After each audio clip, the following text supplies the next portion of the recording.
Excellence, moi j'ai une toute dernière question. Est-ce que la situation qui se passe en Russie ne pose pas la problématique de la course à l'armement? Est-ce qu'on ne devrait pas peut-être prendre une résolution, vous qui êtes les puissants dans le monde, pour décider désormais de mettre fin à la course à l'armement?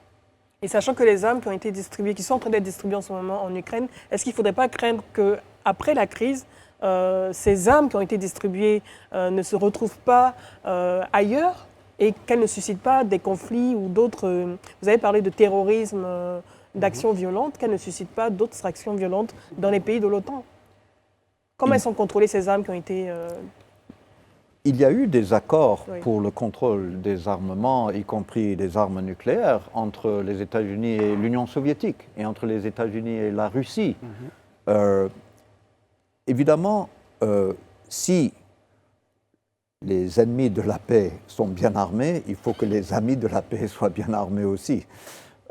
Mais nous avons tous intérêt, et nous l'avons montré dans notre diplomatie au cours des décennies, que dans la mesure du possible, quand ça peut se faire de façon prudente, on veut réduire les armes. Juste une dernière question. On a vu ce qui s'est passé à Boutcha.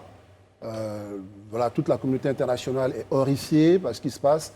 Est-ce que pour vous, Vladimir Poutine est un criminel de guerre ou pour vous, des crimes de guerre ont été commis dans cette zone?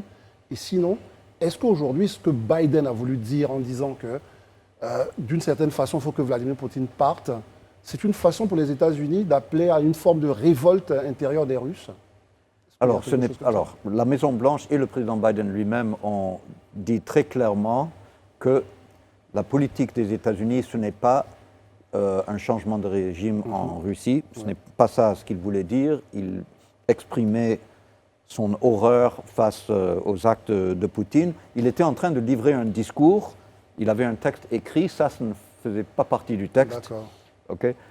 Et il a vraiment parlé du cœur là, et ça se comprend, parce qu'il y a des scènes horribles. Il l'a dit lui-même que pour lui, Poutine est un criminel de guerre. Les hautes autorités des Nations Unies ont exprimé leur horreur et ont appelé à des enquêtes, et il va y avoir des enquêtes. Mais le plus important, c'est d'arrêter tous ces comportements. Très bien.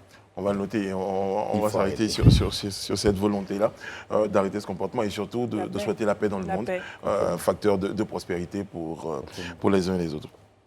Notre invité ce soir sur le plateau était son Excellence M. Richard Bell, je rappelle donc ambassadeur des États-Unis en Côte d'Ivoire. Merci beaucoup, Excellence, d'avoir été en notre compagnie.